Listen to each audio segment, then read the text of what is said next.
First time at wizarding school. As a new wizarding student, I had been entering the school for just a few days. I was just trying to get used to the place and have time to think of how to make friends. A voice suddenly called out my name. Seamus? Seamus. You're Seamus, right? I looked around and found James, who was waving his hand in front of my face. What's up? He asked me. I told him that I was new and asked why he called my name out like that. He said he recognized me as a fellow student that had never met me before, so he wanted to introduce himself, which also made him feel less lonely. We exchanged names and got acquainted by talking about our favorite memories at the school over the next few weeks. One day when we were out on the lawn, James said he needed some help with something. He explained that he had been given a task by Dumbledore, but couldn't figure it out. He didn't know what to do or where to go. I thought I might be able to help since I'd already started learning spells from Professor McGonagall. I was able to tell him that there was a book in the library that could help us find information about whatever task Dumbledore gave him. It was one of the textbooks that only the students and teachers at Hogwarts could read. James went to the library after lunch to look through the textbook, while I continued my studies with Professor McGonagall. After dinner, James came back to the dorms with a relieved expression on his face. "I've figured it out," he told us excitedly. Dumbledore wanted me to get a mirror with a view of the forest outside the castle. We all decided to head over to the library together. I opened up the book and began reading the instructions that it contained. There was a section about looking into a mirror and seeing images of locations you might want to visit. The text explained that the image would appear blurry and indistinct until you focused your mind on the location you wished to see. Then the image would become clear. This was important because if you weren't fully focused on a specific location, you wouldn't be able to obtain any useful information from the mirror. There were other sections covering how to move to a destination that was seen in the mirror and how to speak with people you saw in the mirror. The last part talked about finding hidden doors in rooms that were difficult to locate. James took my hand and led me to a glass cabinet filled with antique mirrors. "Are you sure this will work?" I asked him. He nodded and replied, "Yeah, it's probably the only place in the castle where you'll be able to get a good look at the forest." He pulled out a large, ornately decorated mirror with a golden frame. "Look at the forest and concentrate on the clearing. Try not to look at anything else, but only the forest," he instructed. I closed my eyes and concentrated on the image of the clearing in the forest. I imagined the serene scene of tall trees and cool grass under a bright blue sky. Next, I pictured a small cottage nestled among the trees. I felt my witch senses reaching out to sense the area. Suddenly, I knew where I was and everything around me. I realized that I was standing in the clearing and looked around to take in the surrounding environment. The cottage was beautifully crafted and seemed to be very old. It was a single-story structure made of stone and was surrounded by a thick wooden fence. There were several paths leading away from the cottage, and I could see animals grazing nearby. "Wow, that's amazing," James exclaimed. I turned to him and smiled. "It worked," I told him. "You did really well on the first try," he said, smiling back at me. "All thanks to you for teaching me how to use the mirror," I told him. He nodded in response and handed me the mirror back. "Well, let's give it another try to see if we can get somewhere more interesting than the clearing," I suggested. He agreed and looked into the mirror again. This time, I concentrated on a picture of a dark forest surrounded by towering mountains. I had smelled a fresh scent of pine trees all around me. James's eyes widened in surprise. "That's incredible," he exclaimed. "How did you know that? It looks like we're in the middle of nowhere." I shrugged and replied, "I guess I just connected with the magic of the forest. I don't know how or why, but I'm sure we'll learn how to do this someday." We spent the next few weeks practicing with mirrors. Each one had an image that would appear to us when we focused our minds. We didn't go any further than what was described in the book, so there weren't many surprises yet. After a while, though, things got a little crazy as the mirrors became more powerful over time. It was harder and harder for me to stay clear about the images I was looking at. I began feeling dizzy and disoriented, sometimes after using them too much. Eventually, I developed a theory based on my own observations. I decided to test my hypothesis with James later that week. The next day, James asked if I wanted to help him look through some books while he did something else. Of course, I agreed. Okay, James said as he led me into his room. Look into this mirror and tell me where you think we are. He pointed at a mirror mounted on the wall in the corner of the room. The glass of the mirror was cracked, and the frame looked slightly tarnished. It also wasn't very reflective, which made it easy to focus on it without the blurring effect from before. I stared at it for several moments until it finally cleared up enough for me to see clearly. At first, it appeared like an ordinary scene from nature, but then I noticed that everything seemed unusually quiet, like there were no birds chirping or insects buzzing around, even though I knew they should have been present. There was a slight breeze that blew across my skin, causing goosebumps. After examining the area more closely, I realized there was snow covering most of the ground and piled high around us. Everything was covered in a blanket of white, except the trees near the house, which were still bare and leafless in spite of their summer clothing. James, I called out to him when I spotted some movement in one of the trees. There's something moving over there. What do you mean? He asked. There's something moving inside the tree. I told him and pointed to one of the branches where small movements could be seen along its length. James squinted at it for a moment and shrugged. It looks like an animal to me, he said. I guess we'll have to wait and see what happens. I nodded and turned back to the mirror. The view had begun to change. The creature started clawing itself deeper into the bark.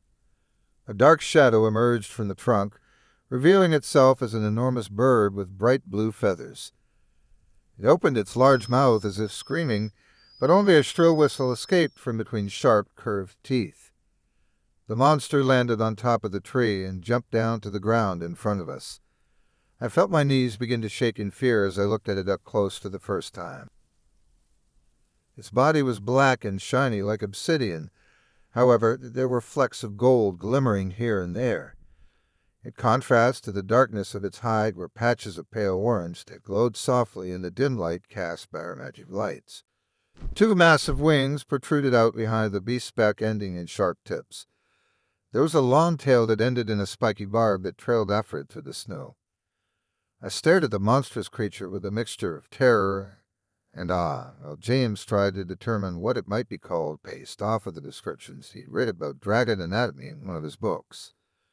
This thing doesn't look like any kind of dragon I'd ever seen before, he said finally. I'm pretty sure it's an Eka. He continued studying the dragon for several minutes before saying, but I can't tell for certain without checking the book. We stood there quietly waiting for whatever would happen next. It looks like we should run for cover. Without hesitation, we turned and took off away from the dragon, as quickly as we could. The beast screeched loudly and began flapping its wings furiously to keep up with us. It soon overtook us and circled around us repeatedly until James shouted, "It's coming." We ran as fast as we could into the woods. As the dragon came in closer, I heard it breathing heavily and sensed a strong heat emanating from it. When it was just a few feet away from me, I saw its eyes flash brightly for a moment. I ducked instinctively, but realized that it didn't seem interested in pursuing me since its attention was focused on something else ahead of me. A blast of flame shot out of its mouth only inches from my face, scorching my right ear. My heart jumped into my throat when I felt my hair ignite immediately. Thankfully, no permanent damage had been done other than my saint's hair. James, get behind the trees over there. Now, I yelled frantically, but the dragon released another blast of fire at the place where I pointed. I noticed the trees near me shimmer with heat waves, and then turned to ash in front of the blaze. Before I knew it, they were all gone, and I was alone in front of the dragon, who stopped in its tracks. There wasn't any fear or doubt in its expression. It looked almost like it wanted me to come closer so it could have a better look at me. I stood frozen in terror for several moments until James finally found a hiding spot between two trees and waved for me to join him. "What do we do?" he asked urgently after he caught his breath. "Just stay here," I whispered back as calmly as possible. "I'll go try to talk to it." Before he could protest, I began walking toward the dragon with as much confidence as I could muster.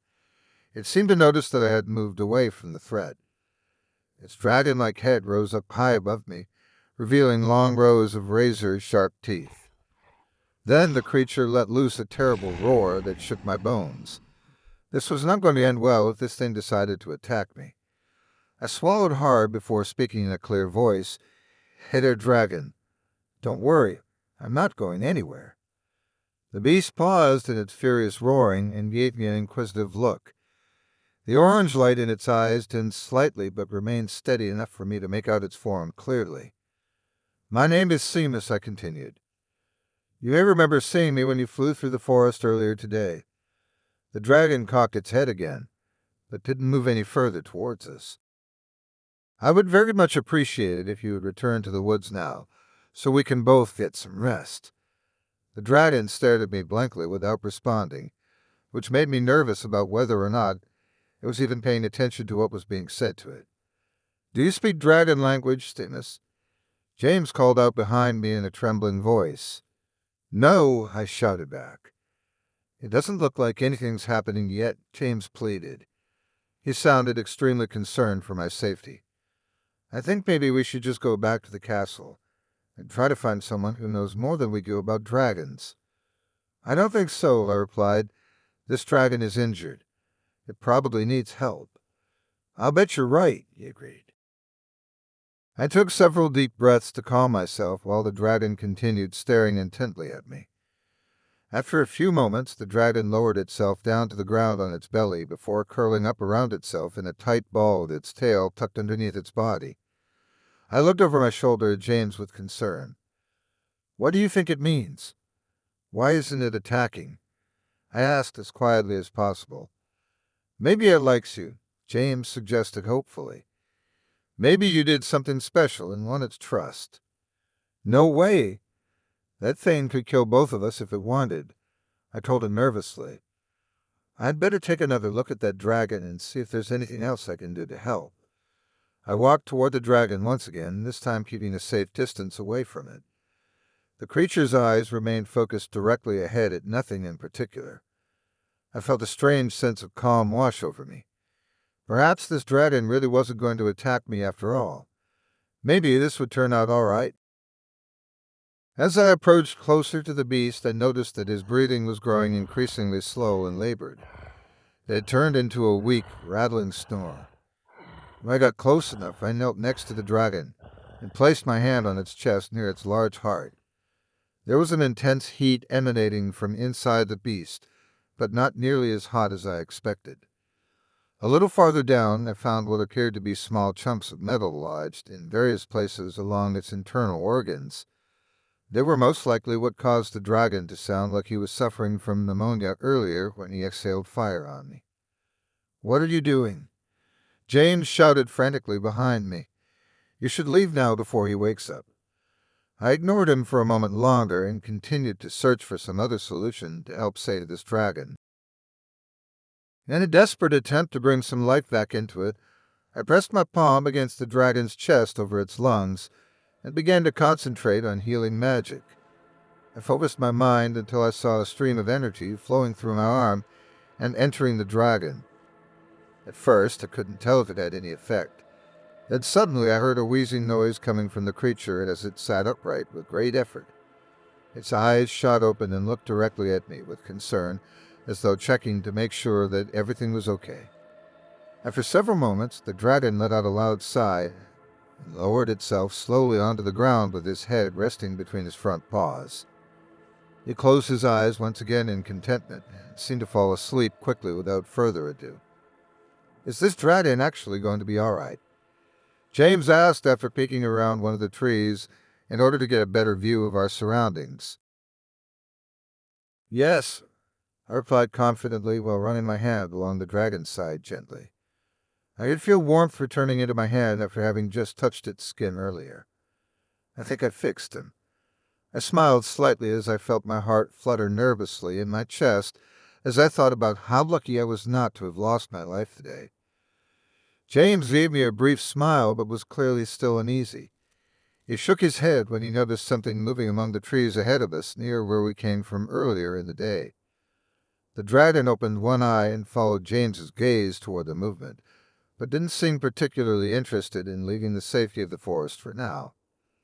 I stood up and moved away from the dragon, who had curled himself up even tighter. As soon as I stepped back, the dragon shut its eyes completely, seeming quite satisfied for now. "We should probably leave now before someone sees us here," James suggested quietly.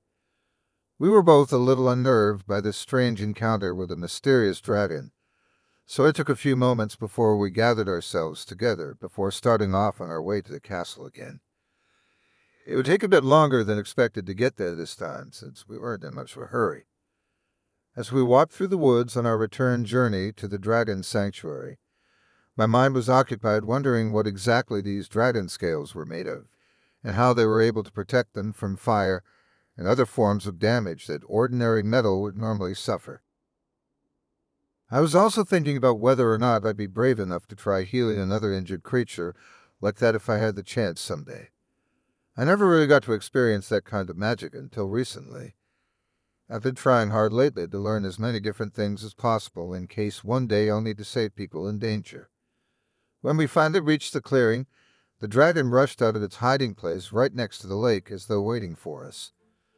After giving us one last look in silence, it ran off into the distance and disappeared out of sight,